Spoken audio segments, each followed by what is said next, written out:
स्वागत है आप सभी का टेक फॉर यू में। दोस्तों आज मैं काफ़ी दिनों के बाद फिर से एक नई वैकेंसी का अपडेट लेके आ गया हूं, और जिसका नाम है SSB head constable. SSB head constable SSB यानी कि सशस्त्र सीमा बल की तरफ से निकाला गया वैकेंसी है। आप देख सकते हैं ये वैकेंसी स्क्रीन पर दिख रहा होगा। ये वैसे मैंने अभी वेबसाइट जो खोला है उसका नाम है सरकारी-उजाला.com। सरकारी-उजाला.com एक ऐसी वेबसाइट है जो कि पूरा तरह से फुली कन्फर्म इन्फॉर्मेशन देता है और सबसे पहले देता है। ये वैकेंसी के बारे में बता रहे हैं आपको कि ये वैकेंसी जो है ऑल इंडिया लेवल पे आप भर सकते हैं पूरे, क्योंकि मैं ये चीज़ पहले बता देता हूँ इसलिए क्योंकि काफ़ी लोग जो वीडियो देखने के बाद जो समय बर्बाद हो जाती है तो बहुत ख़राब लगती है, इसलिए मैं पहले बताता हूँ कि ये फॉर्म जो है आप ऑल इंडिया लेवल पे भर सकते हैं। इसके बाद देखिए, इस फॉर्म को भरने के लिए जो आपका स्टार्टिंग जो डेट है वो है 24 जुलाई 2021, यानी कि ये फॉर्म आज से ही भरी जा रही है और इसकी अंतिम डेट है 22 अगस्त 2021। इसकी फ़ीस पे पेमेंट करने के लिए डेट जो है वो भी है 22 अगस्त 2021। इसके फॉर्म भरने के लिए जो चार्ज आपसे लिए जाएंगे वो है 100 रुपया अगर आप जनरल ओबीसी और ईडब्ल्यूएस में आते हैं। तो यदि आप एससी एसटी और फीमेल में हैं तो आपसे 1 भी रुपये चार्ज नहीं लिए जाएंगे। ये फ़ीस जो है यदि आप जनरल ओबीसी ईडब्ल्यूएस में आते हैं तभी आपको देना होगा, और ये फ़ी आपको ऑनलाइन ही पेमेंट करना होगा, यानी कि आपको डेबिट कार्ड, क्रेडिट कार्ड या फिर आपके पास नेट बैंकिंग हो, इस सबसे पेमेंट कर सकते हैं। इस फॉर्म को भरने के लिए आपका जो एज लिमिट होना चाहिए वो है 18 से 25, जो कि आप अगर अनरिजर्व कैटेगरी में आते हैं यानी कि आप जनरल कैटेगरी में आते हैं तो आपका एज जो है 18 साल से 25 साल तक होना चाहिए, जो कि 22 अगस्त 2021 तक का लिमिट होना चाहिए। इसके अलावा अगर आप ओबीसी में आते हैं तो आपको 3 साल का उम्र में छूट मिल जाएगा, यानी कि आप 28 साल तक भर सकते हैं, और एससी एसटी में आते हैं तो आपको 5 साल का छूट मिल जाएगा, यानी कि आप 30 साल उम्र तक भर सकते हैं। टोटल सीटों की संख्या 115 है, मैंने पहले ही बता दिया था। अब चलते हैं यहाँ पे हम देखते हैं कि किस कैटेगरी में कितने सीटें हैं। तो बता दें कि जनरल कैटेगरी के लिए यहाँ पे 47 सीटें हैं, ओबीसी के लिए 26 सीटें हैं, एससी के लिए 21 सीटें हैं और एसटी के लिए 10 सीटें हैं। ईडब्ल्यूएस के लिए भी 11 सीटें हैं।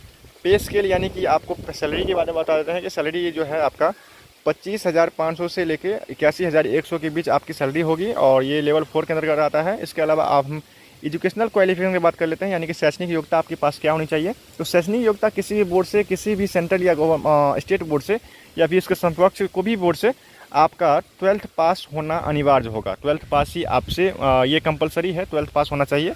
इसके बाद आपके पास टाइपिंग की जानकारी होना चाहिए। यदि आप इंग्लिश टाइपिंग जानते हैं तो आपका टाइपिंग स्पीड 35 वर्ड पर मिनट होना चाहिए। यदि आप इंग्लिश नहीं जानते, हिंदी ही जानते हैं, तो आपको टाइपिंग स्पीड 30 वर्ड पर मिनट होना चाहिए। ये टाइपिंग का स्पीड होगा। दोनों में से किसी एक टाइपिंग जो कि दोनों में से किसी एक लैंग्वेज में आपसे टाइपिंग मांगा जाएगा।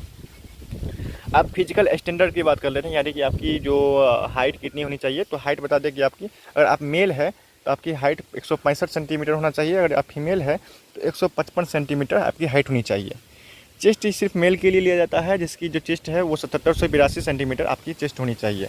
यदि आप एसटी कैटेगरी में आते हैं तो आपकी हाइट 162.5 सेंटीमीटर और फीमेल के लिए 152 सेंटीमीटर आपकी हाइट होनी चाहिए। चेस्ट आपकी 76 से 81 होनी चाहिए यदि आप एसटी में आते हैं तो। अब रनिंग की बात कर लेते हैं, रनिंग कितनी होगी। तो रनिंग 1600 मीटर की रनिंग आपसे ली जाएगी, यानी कि 1600 मीटर का दौड़ होगा आपसे, और इसका समय दिया जाएगा 6 मिनट 30 सेकंड यदि आप मेल है तो। अगर आप फीमेल है यानी कि आप महिला है या फिर लड़की है तो आपके लिए जो दौड़ का जो क्राइटेरिया है वो 800 मीटर की दौड़ होगी और 4 मिनट आपके लिए समय दिए जाएंगे। इस फॉर्म को भरने के लिए आपके पास 10th और 12th की मार्कशीट होनी चाहिए, और आधार कार्ड, पैन कार्ड प्रूफ होनी चाहिए, पासपोर्ट साइज़ का फोटो होना चाहिए, सिग्नेचर होना चाहिए, इससे प्रूफ होगा। सिलेक्शन मोड क्या होगा, यानी कि सिलेक्शन प्रोसेस क्या होगा। तो सबसे पहले आपको बता दें कि सिलेक्शन प्रोसेस होगा, रिटन एग्जाम होगी, पीटी पीएचटी टेस्ट होगी, इसके बाद मेडिकल टेस्ट होगी, फाइनल मेरिट टेस्ट जारी किया जाएगा। अब चलते हैं, हम बात करते हैं आगे फॉर्म को कैसे भरेंगे। तो फॉर्म भरने के लिए यहाँ पे आपसे इंपॉर्टेंट लिंक सेक्शन में नीचे जाएंगे तो यहाँ पे देखिए कई सारे ऑप्शन हैं। सबसे ऊपर में है ऑनलाइन अप्लाई। तो इस ऑनलाइन अप्लाई पर क्लिक करके आप इस फॉर्म को भर सकते हैं, जिसकी डिटेल की वीडियो हम आप बाद में बताएंगे आपको डिटेल्स में। अगर आप ऑनलाइन अप्लाई करने के बाद में अगर मान लीजिए रजिस्ट्रेशन नंबर भूल जाते हैं तो यहाँ से आप फॉरगेट कर सकते हैं। पासवर्ड भूल जाते हैं तो यहाँ से फॉरगेट कर सकते हैं।